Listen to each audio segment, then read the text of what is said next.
Adolf Hitler is remembered as one of the darkest figures in world history.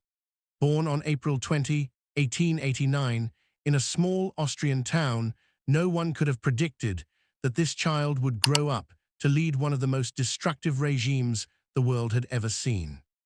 As a young man, Hitler dreamed of becoming an artist, but after being rejected from art school, his life took a very different path. Struggling with poverty and disappointment, he began to develop radical political ideas shaped by nationalism and anti-Semitism. When World War I broke out, Hitler served as a soldier for Germany.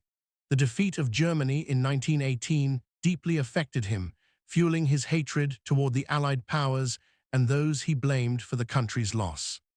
In the 1920s, Hitler joined the National Socialist German Workers' Party, better known as the Nazi Party. With his fiery speeches and powerful propaganda, he quickly rose to prominence.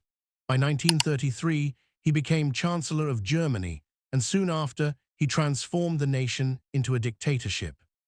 Hitler's vision of a greater Germany led to aggressive expansion.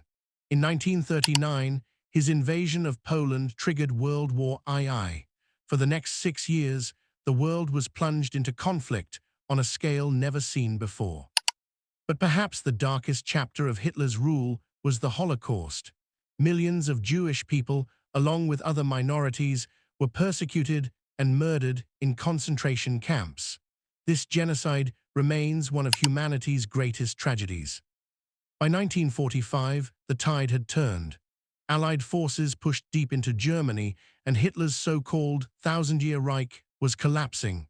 Facing defeat, Hitler took his own life in his bunker in Berlin. Adolf Hitler's legacy is one of destruction, hatred, and death. His rise and fall remind us of the dangers of unchecked power and extremist ideology. History warns us, if hate is left unchallenged, it can destroy nations and humanity itself.